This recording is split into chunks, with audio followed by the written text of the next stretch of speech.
Good morning. It's Saturday, October 22nd, 2022. It's 9:40 a.m. on the East Coast. This is Robert Sin at CEO Technician on Twitter, at Goldfinger on CEO.ca. Once again, if you find any value in this video, like the stuff I produce, please hit the like button on the video, subscribe to my YouTube channel, follow me on Twitter, etc., etc., etc. I really appreciate you spending some time with me on the weekends to hear my market thoughts. And I have a feeling this video could be one of the most important videos I've ever made, because some of the stuff I'm going to go over, I know a lot of people don't think much about, don't pay much attention to. But before we get into that, more on the trading psychology side of things, I do want to talk about some of what happened last week in markets. So I like to go through my tweets from Friday, starting here, 4.34% on the 10-year. So what happened on Friday morning was notable, to say the least. Put some context on it.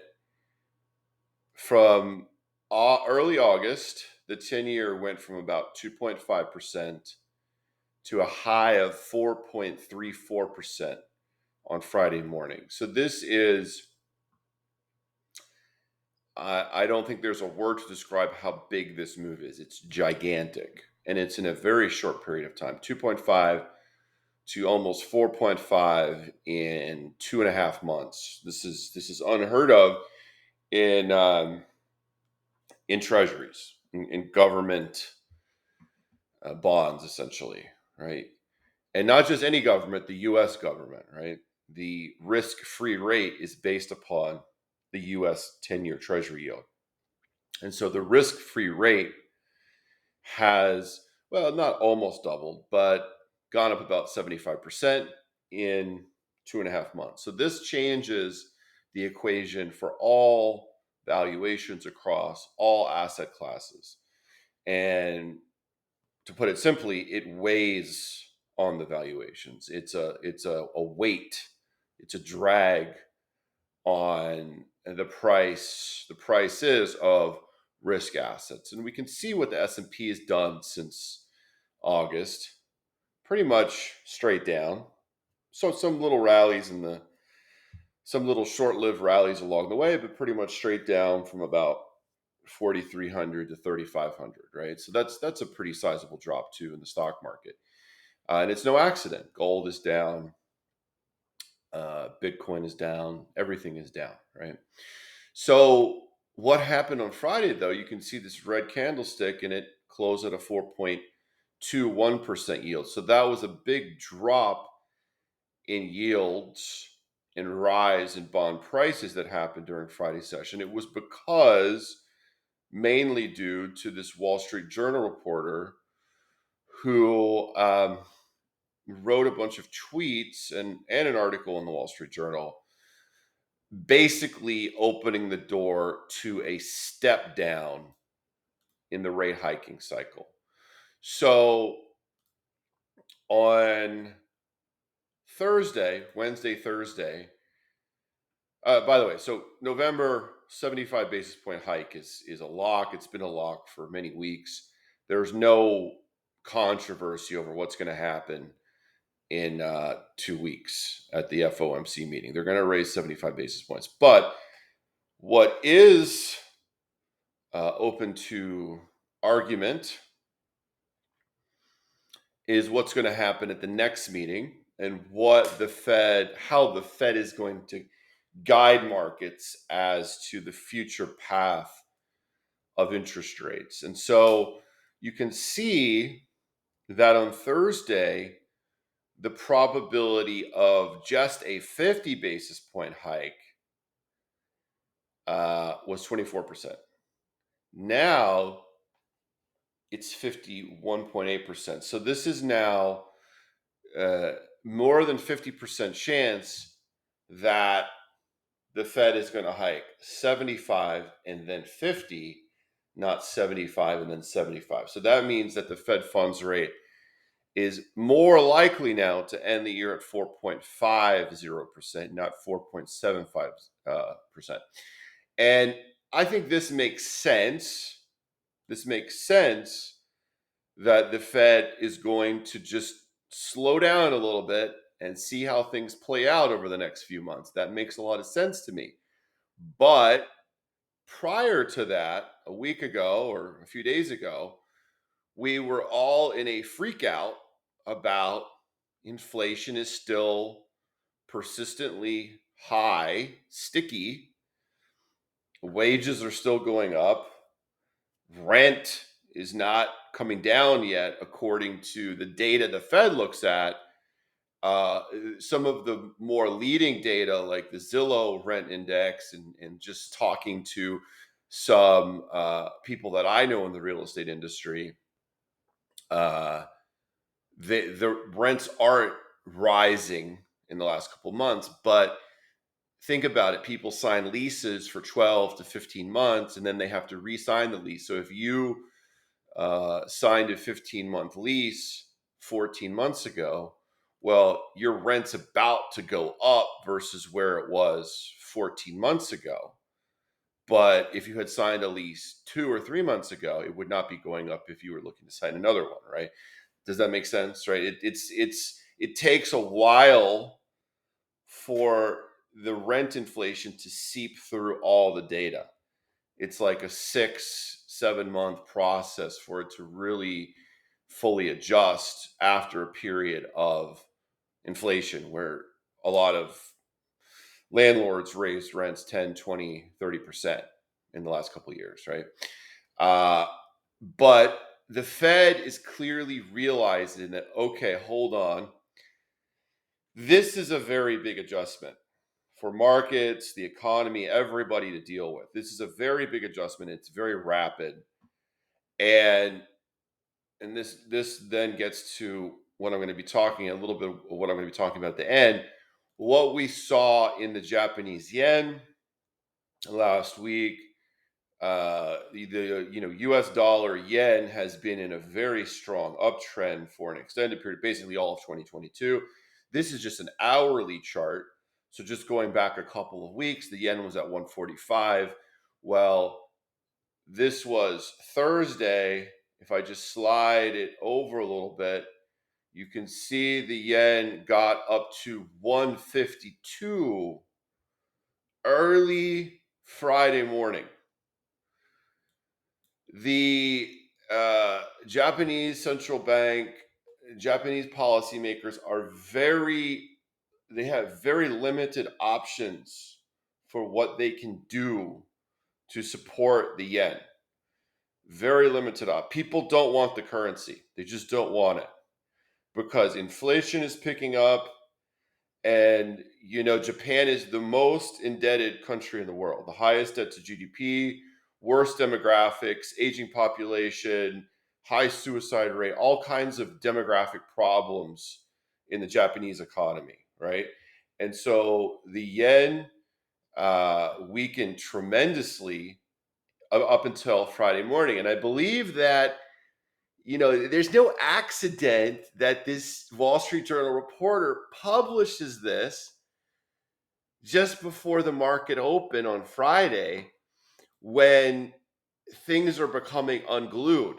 It's not an accident. Maybe he was working on this for a couple of days and it was just lucky timing, but maybe this is premeditated and maybe he got the nudge from Powell that this is the time to publish it. So uh, this article and these tweets about stepping down and slowing down the pace of rate hikes made everybody realize, oh, okay, they are going to slow. We're not just going to blow up everything by hiking 75 basis points at every meeting for the next several months, right? Because that would blow up everything. It actually really would. Where we've got quantitative tightening, we've got slowing economic growth already, a lot of signs underneath the surface that the economy is weakening. And then we have all the emerging markets problems due to the rising dollar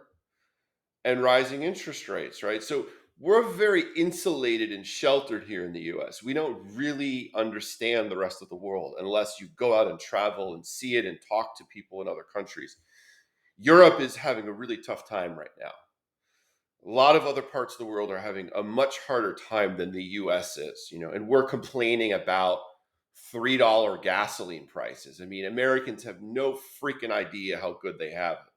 Yet we still find shit to complain about all the time. That's another story, right? Anyway, um, this was a very big tweet. The tweet heard around global markets Friday morning, and it had some very big impacts. You can see, look at what the yen did. Holy cow. Look at what the yen did. There's probably also some intervention by the BOJ here. I don't know that for a fact, but it looks like there was. But it was the combo of this, because the BOJ can do whatever they want, and as long as the Fed is hiking interest rates aggressively, and there's a flight to safety in the dollar, and people are hoarding dollars and selling yen because there's a big interest rate spread between the two currencies, and obviously the U.S. is a much stronger economy. Then it's futile. They can do things for an hour or a day, but the market's going to keep steamrolling. Okay, just like it has been all year. But the fact that this tweet happened from the known Fed source. This guy is the Fed, whisperer, no doubt. Uh, that was a powerful 1-2 punch to send the dollar yen from 152 to 147 in 3 hours, 4 hours. Incredible moves in the FX arena. If you're an FX trader, there's ample. This isn't a fertile environment for trading profits, to put it lightly. So anyway, and quite frankly, I just want to say this about the Fed, another unpopular opinion. Yes, the Fed got inflation wrong, just like a lot of people got it wrong. A lot of people say they got it right. Okay, I think very few people got it right for the right reasons, quite frankly. Another unpopular opinion. I think a lot of people were just like, oh, it's money printing, inflation go up. Okay, fine. But the post pandemic inflation had a huge intersection of multiple factors that all occurred virtually simultaneously to generate a virtually unprecedented surge in inflation. Okay. And um, yeah, I think that the Fed obviously got it wrong. The fact that Powell was saying transitory in late 2021 is definitely will go down in the history books as one of the greatest blunders of any Fed chairman. And, we should stop ascribing so much power to one person, because they're human too. The Fed chairman is human too, fallible. And a lot of these economists are reading the same stuff and patting each other on the back, right? And so it's a group think that often can be quite prone to error, right? But I will say the way the Fed has played their cards in the last several months, I think has been pretty effective given very challenging circumstances, with inflation being so high, with this being a midterm, election year, which doesn't make things easy because the Fed says it's independent, but it's not really. It is politically, influenced. Um, as we've seen by some of the recent appointments. And I think that the vice chair right now is likely to be the next chair, especially if the Democrats stay in power, because she is a Democrat. I think the Fed has done pretty well in the last several months. They're trying to navigate a very big ship that has some holes in it, and it's not easy to do. So, yeah, they got us here to some extent, sure. But I think that Powell, since about May, June, is doing about the best he possibly could do, given the circumstances. And actually, I think this tweet in this Wall Street Journal article, assuming that he did give it the Pope's blessing, was also very clever because he allowed markets to get basically right to the brink. The Treasury market was really looking awful Friday morning at 8 a.m. And the yen above 150 to the dollar when it was, just going up basically in a straight line is not good, period. And I think that, obviously the Japanese central bank is a big holder of, US treasuries. And so if they really are desperate to save the yen, they will sell the US treasuries and get dollars and use it to buy yen, and that would make the treasury market even less liquid and drive prices even lower and yields even higher. So it's a negative feedback loop that it was Thursday night, Friday morning, very close to a breaking point. And so this couldn't have been better timed. So I have to give a little golf clap to Powell because this is very clever. And clearly, he's paying attention to markets on a daily basis and almost tick by tick basis. So the Fed is a market timer. Don't let them tell you that they're not. So trading in the zone, this is something that we'll talk about a little later in the video, but I think this is a must read book for all market participants, especially if you consider yourself to be a trader, short-term trader. It's a little less applicable to long-term investing, but still a good read.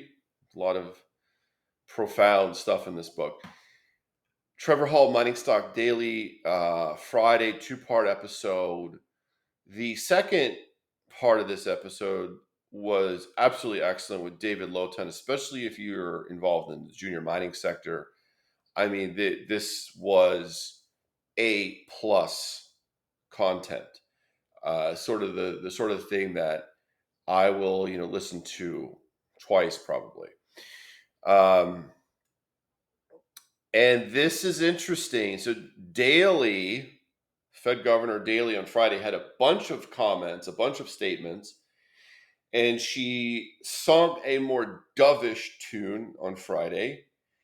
And this is an interesting quote, that interventions to stabilize a dislocated market is very different from quantitative easing. So this is setting the stage for some interventions if they are necessary, and letting everybody know it's not QE.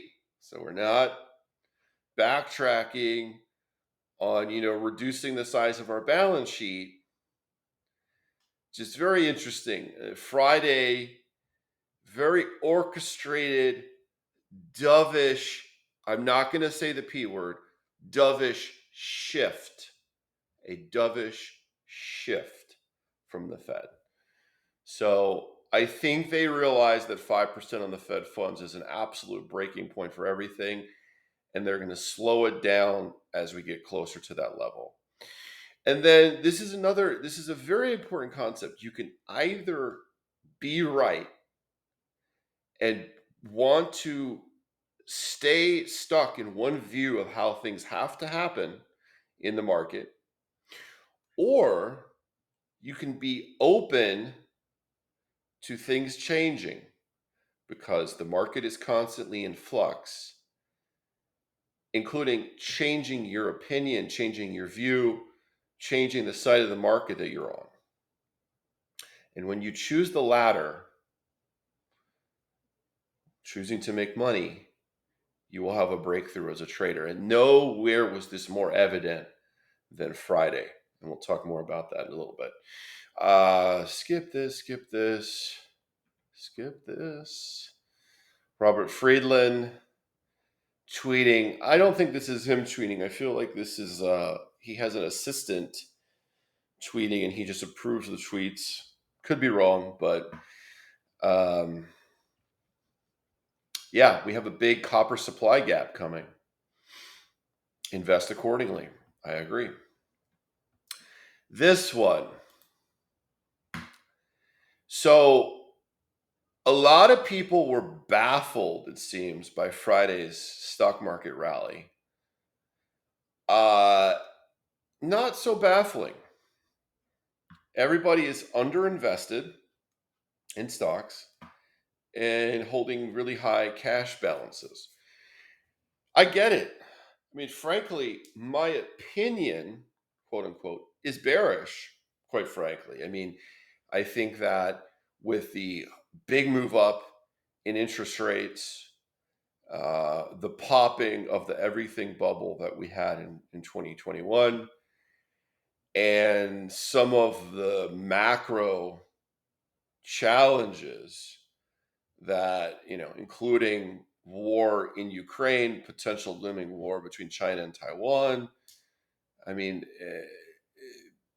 the very split nation in the US where we're increasingly polarized, either left or right. There's no real middle. I mean, I could go on and on. There's a lot to be negative about, right? And so while my opinion, and I put it in quotes because it's just that, it doesn't mean much. My opinion is bearish, like everybody else, it seems. I am a market participant. And so I observe how I'm bearish and everybody else is bearish. And a lot of doom and gloom, a lot of crash talk. Last several videos, I've talked about how it seems like every weekend we're going into a Black Monday setup, right? I can observe this. And I know from my 20 years of experience as a market participant that when it's like this, stocks usually don't go much lower. It's usually a good time to buy, right? So I'm observing myself, I'm observing others, and I'm drawing from my experience and everything I know about the market. It's not that easy, folks. It's not that easy. And not everybody gets bearish and raises all cash, over 50% cash in their portfolios, and then they get to buy much lower. Markets don't make it that easy. And that goes back to the quote from last week's video that the market will find a way to embarrass the largest number of people to the largest extent possible, right? Walter Deemer. Yeah.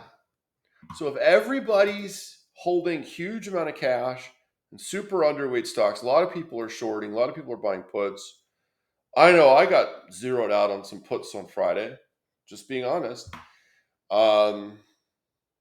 Yeah, stocks usually don't go down.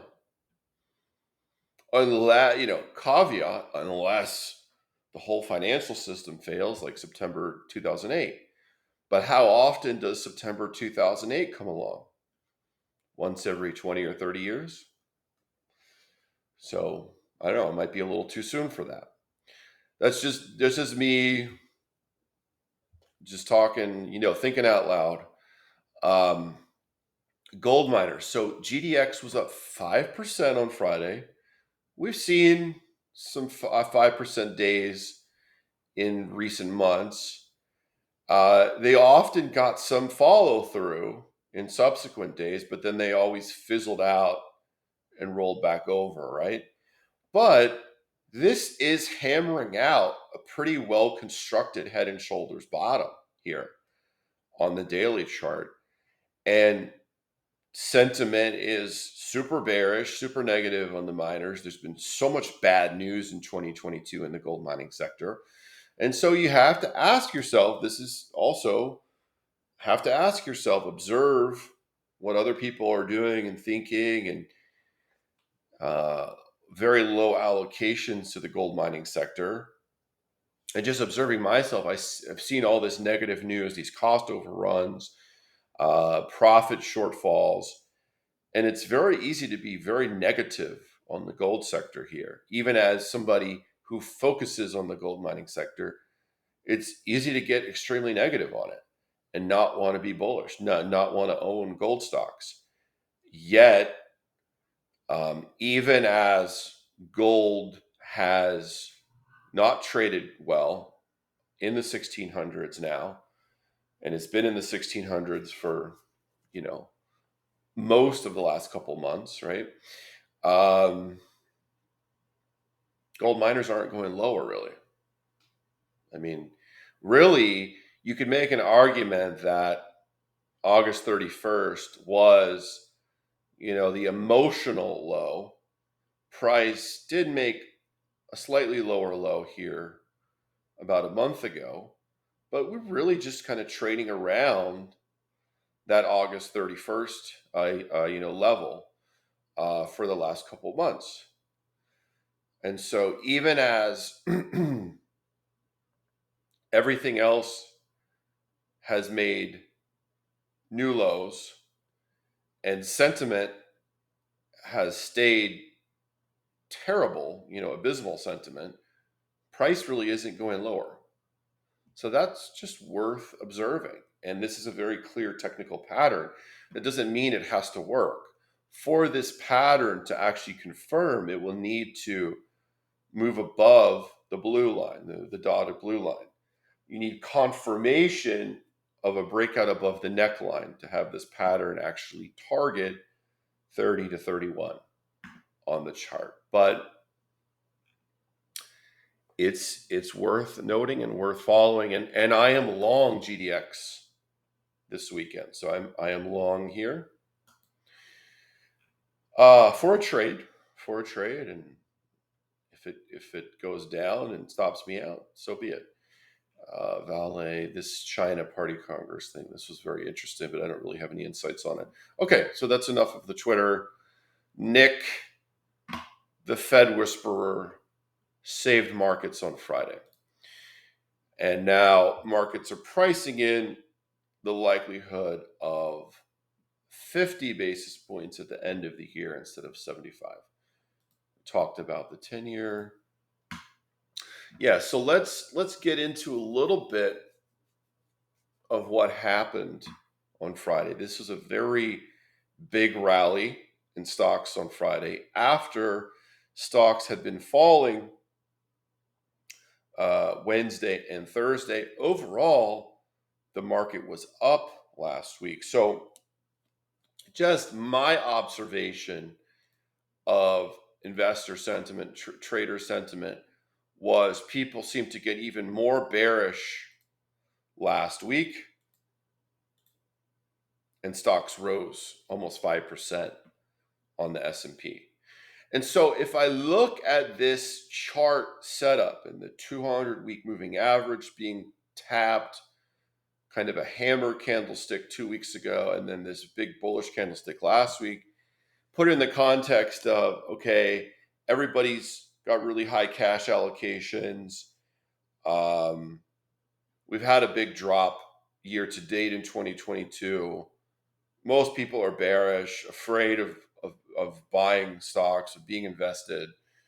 And, we've got a midterm election in the US in a couple weeks. We've got a Fed meeting in a couple weeks. You have all these potential catalysts where something could happen. And most people are bracing for the worst. So it makes sense to me that we could see some more upside in the next couple of weeks, just as sort of a contrarian counter trend trade. Clearly, the Fed took some premeditative premeditated action on Friday to support markets a little bit. Not saying that they want to see a big rally, but it's clear to me that the totality of Fed speakers at the end of last week were trying to soothe markets a little bit. And yeah, it generated a big rally. I don't think the Fed wants to see us back above 4,000 on the S&P anytime soon, but could we go to 3,850? Could we go to maybe 3,900? Yeah, it's totally possible. And it would inflict a lot of pain on people that are short, long puts, right, et cetera, et cetera. I think that the Fed is just trying to navigate a more gradual sort of adjustment. So that basically means that stocks are probably not going to crash. And 3,500, which we tagged a couple weeks ago, may prove to be a really important low. Like that may have been a low that holds for a while, at least a month or so, and maybe until the end of the year. Who knows? So while I have this bigger picture bearishness in my head, being aware of all the negative stuff going on, in the shorter term, my trader cap says we can rally a little bit. We could rally for another week or two. Totally possible. And then maybe it'll time to get short again. Who knows? And this is where I don't need to be right. I don't need to be right about it because I don't know. I really don't know. And that goes back to nobody knows anything. I mean, look at what the market has done, recently. Like, look at this day to day gyrations. I mean, it's madness. So none of us know what the market's going to do on a given day. So from a trader perspective, just walk in saying, I don't know. I'm open to what shows up. I'm open to new information, what the market's telling me it wants to do for the next hour or the next 30 minutes or whatever. I'm open. I'm not stuck in one opinion, in one view of how things have to play out. Because if I'm a trader, my objective is to profit. To have my account balance go up over time. That's it. That's the only objective of trading. If your objective is just to be right, then don't trade. Just like write your opinion and just tell everybody how right you are all the time. If that's your objective. But I think most people would rather make money. Hopefully. And this is interesting. FCX, big rally on Friday, 10% on heavy volume. And look at the volume on Thursday. So Thursday and Friday, we see a jump from 28 to 32 in FCX.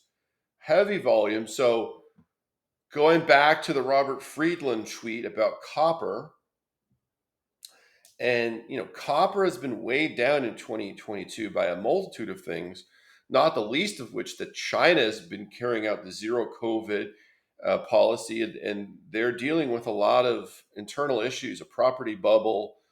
And so that's all of this is weighed on copper, including the big increase in the risk-free rate, big Fed rate hikes, obviously to try to cool housing down. 30-year mortgage rate up to over 7.3% at the end of last week. Obviously, that is going to cool housing and construction down, and that's a negative for copper. So we have all these macro negatives out there looming against copper. Why was copper up 10% last week? I don't know. But as a technical analyst and looking at this chart and looking at where we've come from, this big top over here, huge drop in June, and then just sort of bouncing around the bottom for the last several months. And now Freeport might be trying to complete this bottom. I don't know. And just similarly to the GDX chart, I could sort of show a shoulder, a head, and a shoulder here. The neckline is not as clear on Freeport, but there's no doubt that the 32 area, 32 to 3250, is key resistance. This 32 level is key, and it closed right at it on Friday. So we'll see. Just make a note of that.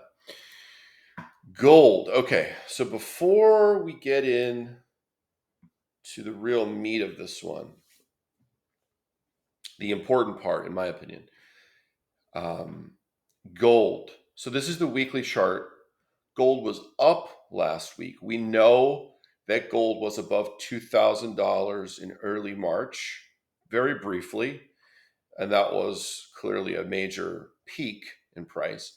And gold has dropped over $400 an ounce. Since then, kind of in a straight line, March to September, 6 month, more than 6 month, more than $400 drop in the gold price. That's big, big and pretty rapid. And now sentiment is very negative on gold. A lot of people saying how gold has failed them because gold's supposed to go up during times of high inflation. Why is gold down this year if inflation is so high? Yada, yada, yada. Well, all things being equal, gold should go up during periods of high inflation, but not when the Fed is conducting its most aggressive rate hiking cycle in more than 40 years and hiking from basically zero to almost 5% in less than a year, and reducing their balance sheet, et cetera, et cetera, et cetera. There's a lot of factors involved here, so you can't just markets aren't that simple. You have to put the whole picture together. And if you put the totality of the macro environment in 2022 together, it's one of a strongly rising dollar and rising price of money across the world, tightening financial conditions across the world. And the totality of that is actually a negative for the gold price in the short term. But now here we are. So the past has happened. Clear your mind. New moment. Gold is trading at 1656, and it has the makings of a potential double bottom near 1625.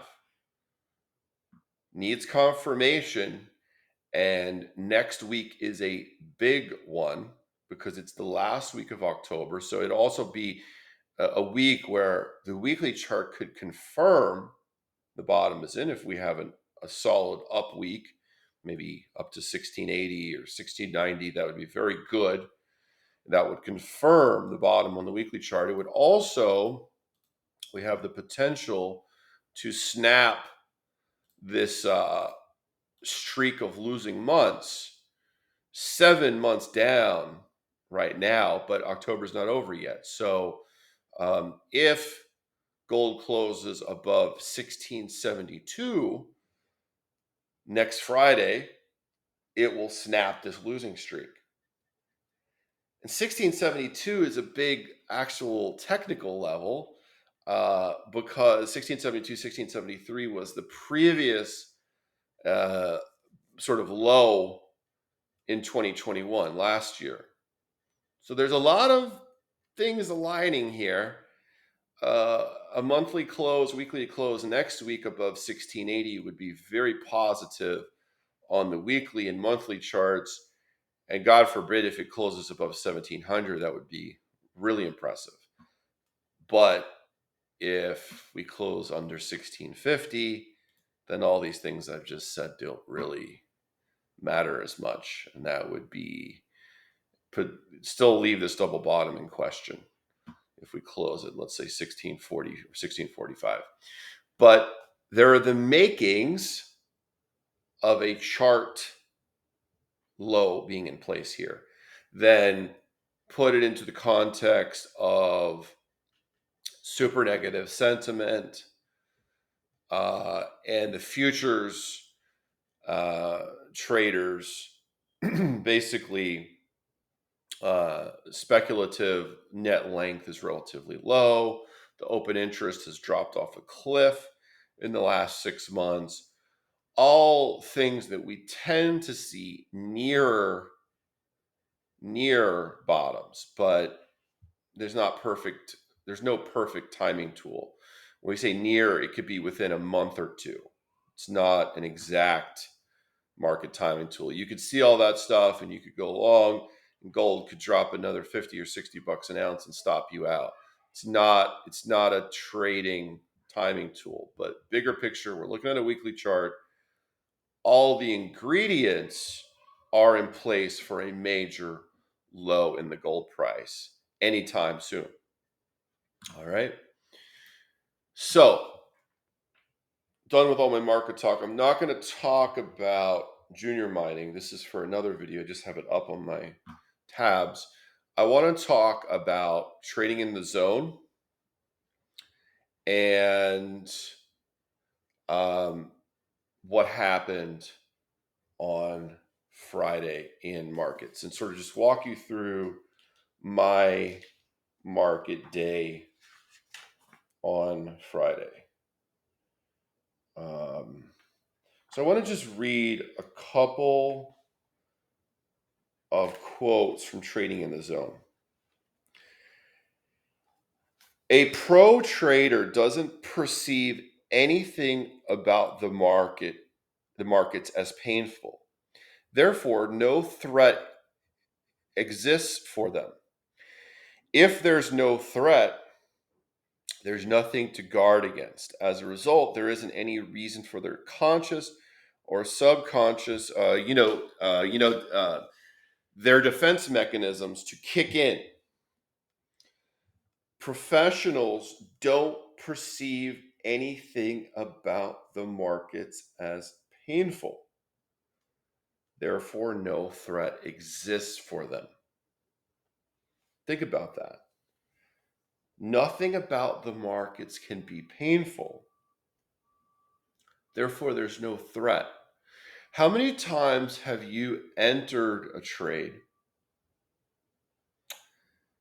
and within minutes you find your body tensing up, your breathing gets more shallow, and you are afraid of receiving information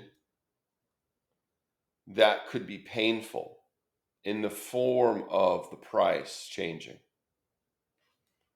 I think we've all been there. I mean, if you haven't been there, then you're lying to yourself, or you just have never made a trade. Right? Everybody has been in that situation where you bought a stock. Let's say you bought up here, you're hoping for it's going to break out, and then the price starts to go lower, and then suddenly you are in a fight or flight mode. You are unhappy, and suddenly your emotional state is unsettled, and your thoughts are going to, okay, do I buy more, bet bigger, it goes back up? Or maybe you start to look at news or try to read some article to justify why you're still right, even though the price is going down. And again, I'm just using this chart because it's the only chart I have in front of me. I'm not really talking about the S&P 500, but let's say you bought a stock and it started to go down. And so unless we have very clear rules in place, and unless we're just completely prepared to be wrong, quote unquote, and to sell at a loss, then we'll do all these things to justify our initial position and our initial view of the market, even though now we may be presented with new information to the contrary. And unless you're equipped and you've mastered your own mind, markets can inflict a lot of pain on unprepared novice traders that do not have an awareness of their own mindset flaws. And I'll go as far as to say that every single human being, when they're new to markets, has an immense amount of cognitive biases and flaws in their mindset that are just landmines for losing money in markets. We're all born with these flaws, these biases, right? And until we become aware of them and start to master our own mindset when we approach markets, then we're going to just keep suffering. And there's going to be pain everywhere. Because look at what markets do. They go down, they go up, down, up, down, down, down. And then you're listening to Twitter or CNBC, Jim Cramer, and the one person saying this, one person saying that, and you can just absolutely lose your mind in the chaos of it all. And the constantly changing views, the information the market is giving you is constantly in flux. Wednesday, Fed speakers are saying they have to hike much further. They have to combat inflation. They're not there yet. They're going to keep hiking until inflation drops. And then Friday morning, they're saying, well, actually, we might slow down a little bit. And monetary policy takes effect with a lag. And we don't want to risk over tightening. Right? So it's always changing. Everything's changing. And all of this is causing the price of things to change. And so if we approach the market with the view that we have to be right and we have to know what's going to happen next, how do you think we're going to do? There's no chance that anybody is going to know what's going to happen next on a regular basis because it's so random on a regular basis. And so the most important thing is to, as a trader, is to approach the market with an open mind and no need to be right. And as little ego as possible. I don't want to say no ego because it's unrealistic to have no ego, but as little ego as possible. I have nothing to prove. I don't need to be right. And I am here with an open mind. And I'm willing to allow the market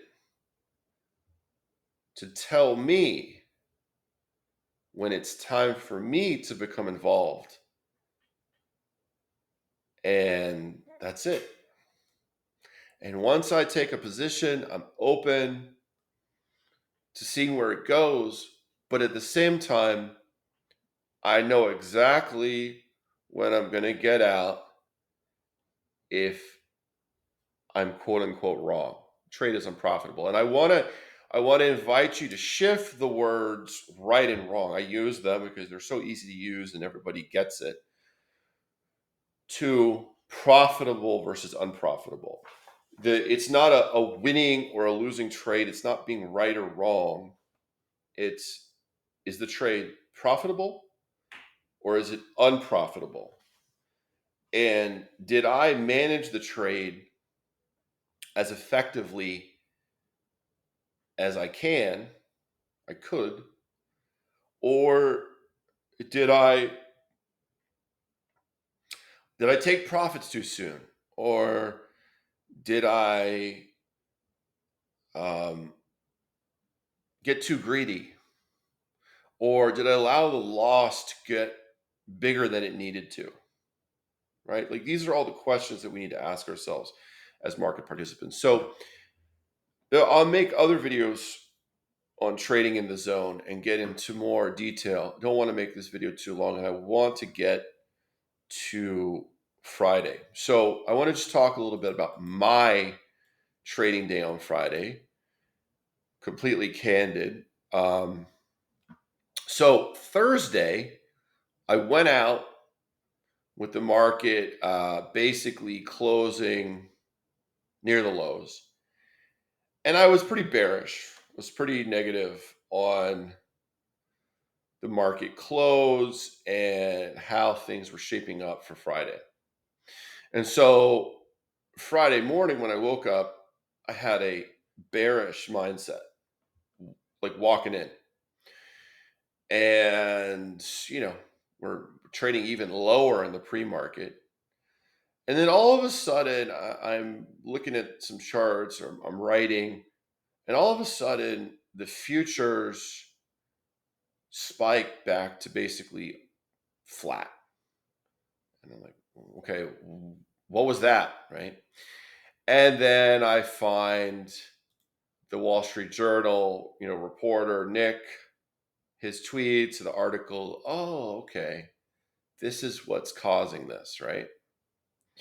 But remember, all of us have a recency bias.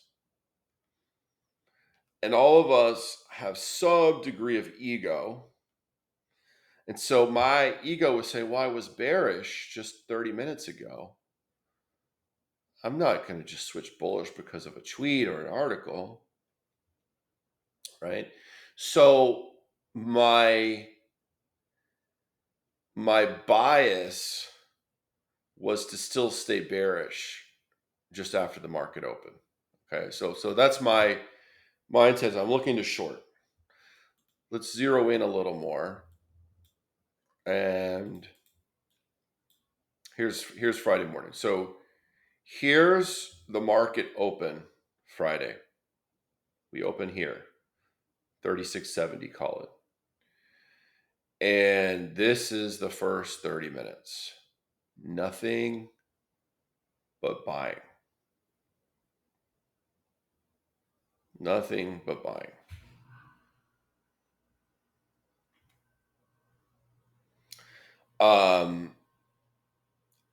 Something that you'll notice in this 2022 market environment is that the first 30 minutes of trading very often is a trending move, either trending down or trending up. And more often than not, so 60-40, 70-30, something like that. I don't have the exact numbers, but I've seen enough that I know it's somewhere in that neighborhood. The opening drive will dictate the trend for the rest of the day. So if the trend is up in the first 30 minutes, more often than not, the market's going to close higher than it was at 10 a.m. And vice versa. If the first 30 minutes is a downtrend, more often than not, the market will close lower than where it was at 10 a.m. And that's a good rule, a good guide post to be aware of. So remember that I'm negative early on. I'm negative on the market early on. I took a short somewhere around here. I forget the exact level.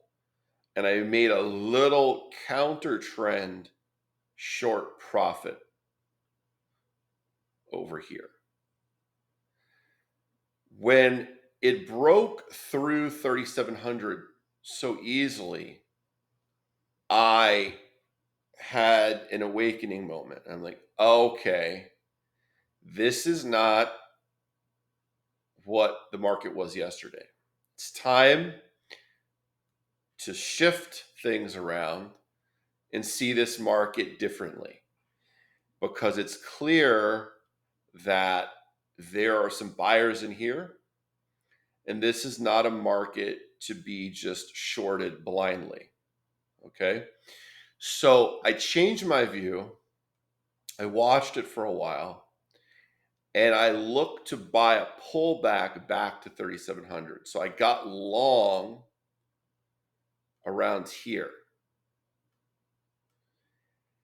And to be completely honest, I got stopped out on the low of this move right here. So I literally bought in here, and I had honestly too tight of a stop because this is a very volatile market. And really, to trade the E-mini S&P, I think properly, you have to give it 15 to 20 points of room. At least that's my style. And I got stopped literally at the low of this move. So, one profitable trade early on over here, and then took a pretty good sized loss here. So, when I'm selling here, and then within minutes, I'm seeing it go right back up, that would cause some tilt to a novice trader. They would probably be like, damn, I can't believe I sold. And they would get angry. But for me, I obviously I'm not happy about selling here, but I'm more focused on what's next. I'm more focused on the next opportunity, the next good trade setup. And I don't want to let it ruin the opportunities that still exist for the rest of the day. So I clear my mind, and I view the price action, and I say, okay, hold on. This market, I'm watching the tape. This market still wants to go higher. And so I took some long trades in here in this area, and I benefited from this move up to around noon. Then I'm trading long in here, and I'm making profitable trades, and my P&L is well in the green. Then I see it test this confluence up here near 3730. I take a short, tactical short, and I make another profitable trade. I see it still holding up. It breaks this trend line with this big bar. And now I say, okay, I'm waiting for some consolidation above 3730, and I want to get long for the final thrust to 3750. I feel that there's going to be one more bullish leg higher, and sure enough, so I got long at around, I think it was 3732, around 115, and I benefited from this drive higher into 2 p.m. exit, and that's my day. And I honestly thought that it would pull back into the close, but my P&L was so green, and I didn't have a high degree of confidence. And I'm also aware that this trend could continue into the close. And sure enough, it did. So basically the last hour, I'm not doing anything, even though there was still plenty of opportunity to see this market ramp into the close. It literally closed on the high 37.72. But I believe that Friday's session was instructive from a trading psychology and mindset standpoint, because to be completely honest, my view at 8:30 a.m.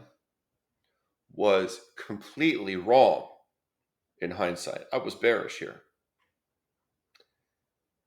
From 8:30 a.m. where I'm bearish to the close, the S&P rose 130 points. So I literally couldn't have been more wrong about how I thought things would play out on Friday. But what happened? I made money trading it because I changed my mind and I didn't stay stuck. The market going up was not threatening to me. I wasn't viewing the rising prices as negative or harmful feedback. It was neutral. And it's my choice whether to get on board and trade the new market after, well, whatever information came out around 9 a.m. Obviously, we know Wall Street Journal article, tweets, and comments by Fed governors throughout the day.